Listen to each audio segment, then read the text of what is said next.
She said I got tickets to Iron Maiden, baby. Come with me Friday, don't say maybe. I'm just a teenage dirtbag, baby, like you.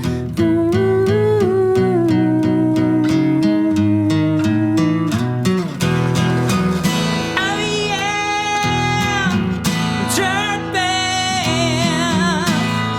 No, she doesn't know what she's missing. This particular sort of chord formation right here, this E chord, right? This E chord is a lot of different things. First of all, it's one of the chords from Tom Sawyer, you know, and it's the jumping off point for oh geez, so many things like Aerosmith, like is the same spot. You know what I mean? Yeah. And for me, the most powerful song that holds that position on the fretboard is "Creeping Death" by Metallica, which is like,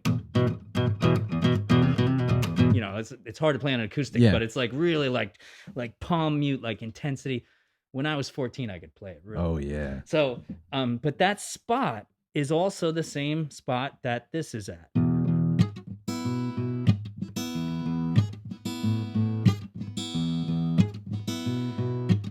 You know, and I had this sort of, Mark Knopfler was one of the first guys who I paid attention to in terms of the right hand. So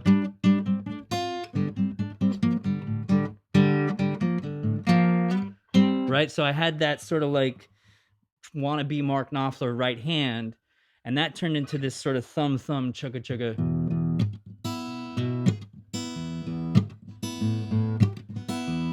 So Mark Knopfler, Metallica guitar technique, neither here nor there, but essential for both positioning and for how to pluck.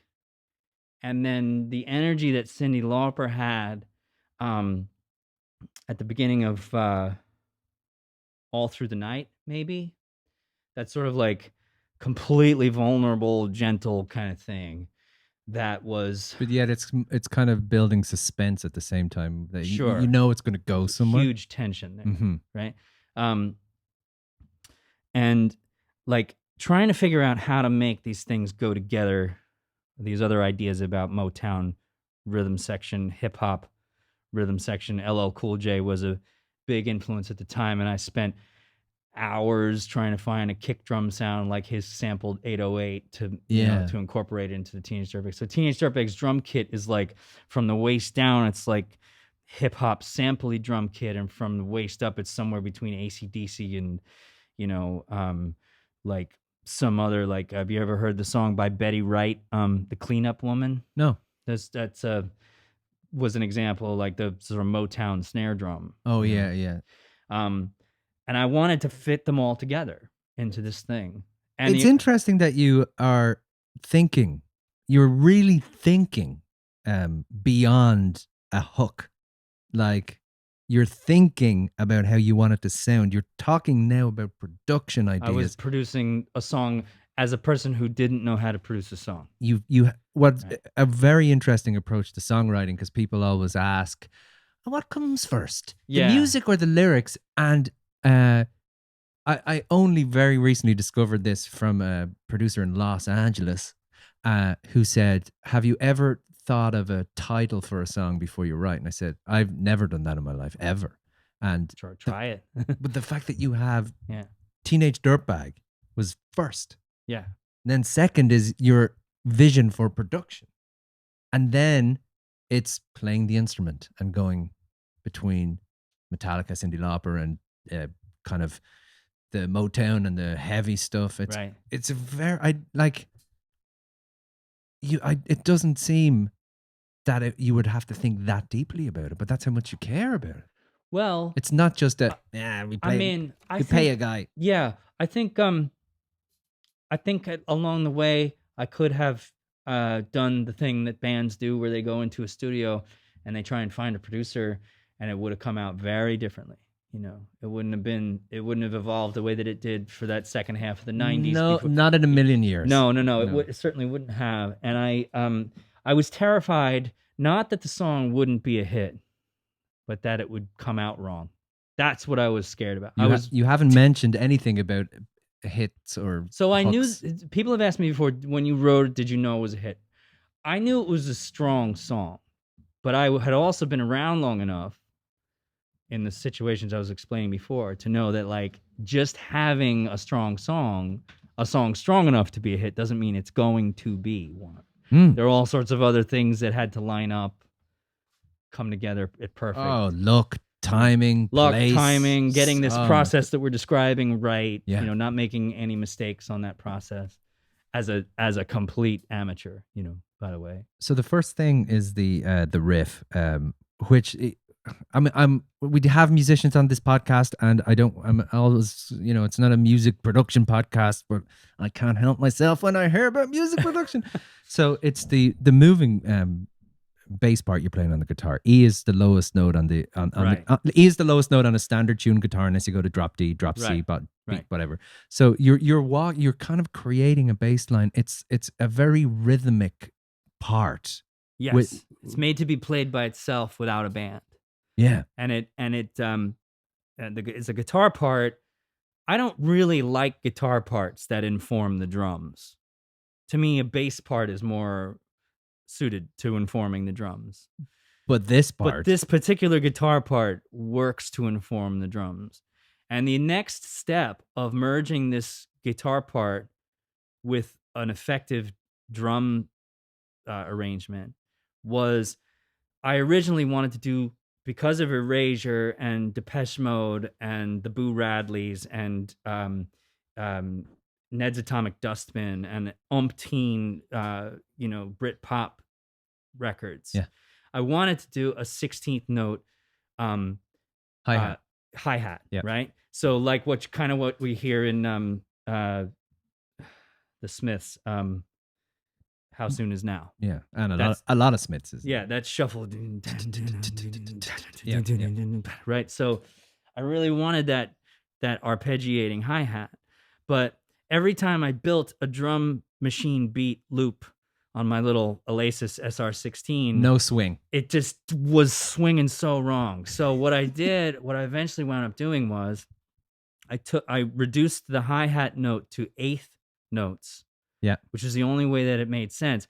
And then I took my other hand on a bongo, and I on the other 16th note, I went that On the offbeat. on the off. Right. So you're talking about 8 notes on a hat here. You're talking about making it a 16th by adding in an off.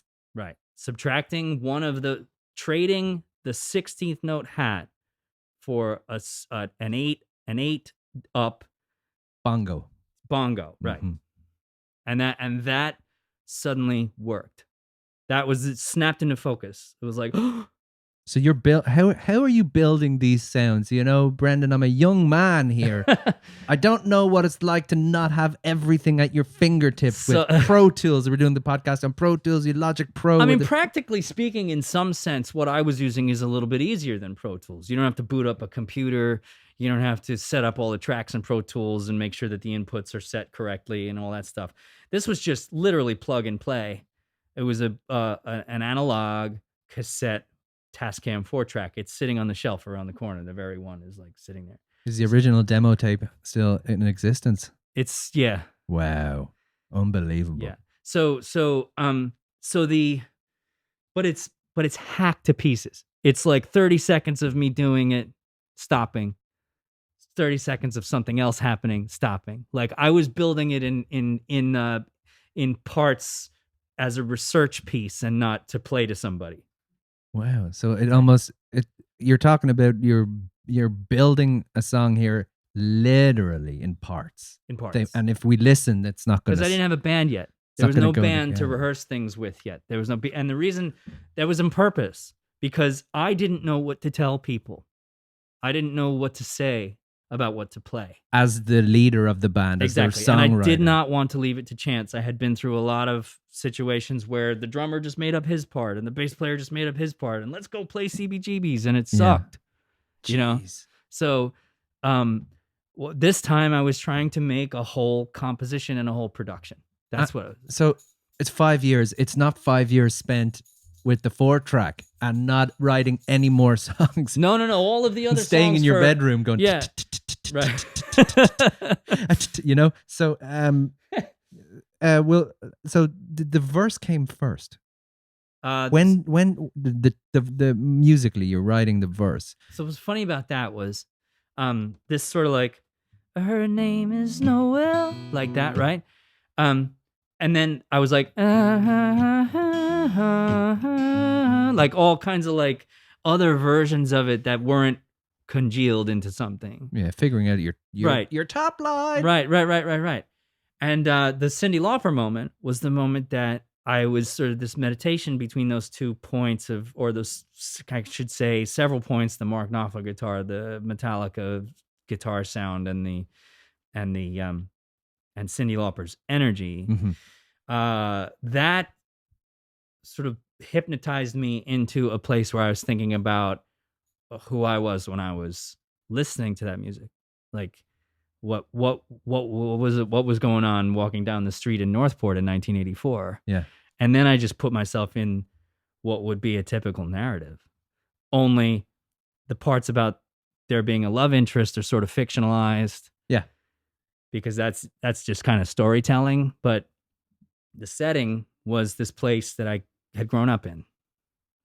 And I wanted there to be a little bit of a tension about violence, so the gun Yeah. and all that stuff.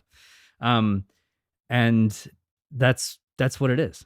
That's what that narrative is. It's just sort of like So your recollection. your chorus is very, very large. I'm screaming at adults in that. Yeah. chorus.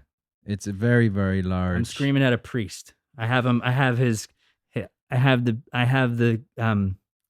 collar of a priest who is judging me crumpled up in my metaphorical fists at the age of 10, and I'm screaming at him, yes, I am a teenage dirtbag. Yeah. Even to the point of, if you're stupid enough to be scared of me because you think I'm going to drag you in the woods and sacrifice you to the devil, so be it. If you leave me alone, I'll take it. 'Cause I'm just a teenage dirtbag, baby. Yeah, I'm just a teenage